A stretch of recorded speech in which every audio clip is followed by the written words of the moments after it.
ಅಮ್ಮಂಗೆ ಗಾರ್ಗೆ ತಿನ್ನಬೇಕು ಅನಿಸ್ತಿತ್ತಂತೆ. ಅದಕ್ಕೆ ಯಾರ ಹತ್ರನೂ ಹೋಗಿ ಒಂದು ಕುಂಬಳಕಾಯಿ ಇಸ್ಕೊಂಡು ಬಂದಿದ್ರು.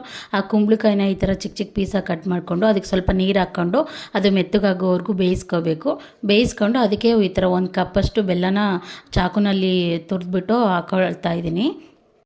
ಬೆಲ್ಲ ಎಲ್ಲ ಕರಗಿದ ಮೇಲೆ ಅದಕ್ಕೆ ಒಂದು 2 ಏಲಕ್ಕಿನ ಕುಟ್ಟಿ ಹಾಕ್ಕೋಬೇಕು. ಹಾಕ್ಕೊಂಡ್ಮೇಲೆ ಅದಕ್ಕೆ ಒಂದೂವರೆ ಕಪ್ಪಷ್ಟು ಗೋಧಿ ಹಿಟ್ಟನ್ನ ಹಾಕ್ಕೊಂಡು ಕಲಿಸ್ಕೊತಾ ಇದ್ದೀನಿ. ಇದು ಹೇಗೆ ಕಲಿಸ್ಕೋಬೇಕಂದ್ರೆ ತುಂಬ ತೆಳುನೂ ಇರಬಾರ್ದು, ತುಂಬ ಗಟ್ಟಿನೂ ಇರಬಾರ್ದು, ಈ ಥರ ಮೀಡಿಯಮ್ ಕನ್ಸಿಸ್ಟೆನ್ಸಿಲಿ ಇರಬೇಕು. ಈಗ ತೊಗೊಂಡು ಈ ಥರ ಎಣ್ಣೆಯಲ್ಲಿ ಬಿಟ್ಟರೆ ಅದಾಗೆ ಹಿಂಗೆ ರೌಂಡಾಗಿ ಬಾಲಾಗಿ ಬೀಳಬೇಕು. ಈ ಥರ ಹಾಕ್ಕೊಂಡ್ರೆ ಅದೇ ರೌಂಡಾಗಿ ಬೀಳುತ್ತೆ. ಬಿದ್ಮೇಲೆ ಅದು ಫುಲ್ಲು ಕೆಂಪಗಾಗಬೇಕು. ಸ್ವಲ್ಪ ಕೆಂಪಗಾದರೆ ಚೆನ್ನಾಗಿರಲ್ಲ. ಸ್ವಲ್ಪ ಬ್ಲ್ಯಾಕ್ ಕಲರ್ ಆದ್ರೂ ಇನ್ನೂ ಟೇಸ್ಟ್ ಚೆನ್ನಾಗಿರುತ್ತೆ ತಿನ್ನೋಕ್ಕದು. ನೋಡಿದ್ರಲ್ಲ, ತುಂಬ ಈಸಿ. ಈ ಥರ ಕುಂಬಳಕಾಯಿ ಇದ್ದರೆ ನಿಮ್ಮ ಮನೇಲಿ ಗಾರ್ಗೆ ಮಾಡ್ಕೊಂಡು ತಿನ್ನಿ. ಮಕ್ಕಳಿಗೆಲ್ಲ ತುಂಬ ಇಷ್ಟ ಆಗುತ್ತೆ. ಟೇಸ್ಟ್ ಕೂಡ ತುಂಬ ಚೆನ್ನಾಗಿರುತ್ತೆ, ಸಾಫ್ಟ್ ಆಗಿರುತ್ತೆ. ಈ ವಿಡಿಯೋ ಇಷ್ಟ ಆಗಿದ್ರೆ ಒಂದು ಲೈಕ್ ಮಾಡಿ, ಸಬ್ಸ್ಕ್ರೈಬ್ ಮಾಡೋದು ಮರಿಬೇಡಿ. Thank you for watching.